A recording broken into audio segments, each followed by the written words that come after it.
নীল নদ উত্তর পূর্ব আফ্রিকায় একটি প্রধান উত্তর প্রবাহিত নদী। হ্যাঁ, এটি বিশ্বের সবচেয়ে দীর্ঘতম নদী হিসেবে বিবেচিত করা হয়। যদিও গবেষণার মাধ্যমে এটির বিরোধিতা করা হয়েছে যে অ্যামাজন নদীটি বিশ্বের সবচেয়ে দীর্ঘতম নদী। হ্যাঁ, তবে বিশ্বের প্রধান নদীগুলোর মধ্যে নীল নদের গড় বার্ষিক প্রবাহের হার সর্বনিম্ন।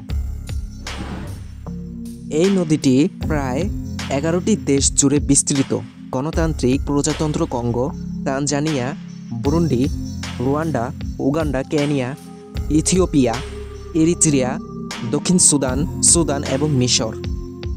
বিশেষ করে নীল নদ মিশর, সুদান এবং দক্ষিণ সুদানের প্রাথমিক জলের উৎস। এই দেশগুলিতে কৃষি এবং মাছ ধরার ক্ষেত্রে এটি গুরুত্বপূর্ণ অর্থনৈতিক ভূমিকা রাখে। নীল নদের দৈর্ঘ্য 6,650 কিলোমিটার লম্বা, যেখানে অ্যামাজনের নদীটির দৈর্ঘ্য 6,400 কিলোমিটার। এই দিক দিয়ে বিবেচনা করলে দেখা যায় পৃথিবীর সবচেয়ে দীর্ঘতম নদী হচ্ছে নীল নদ।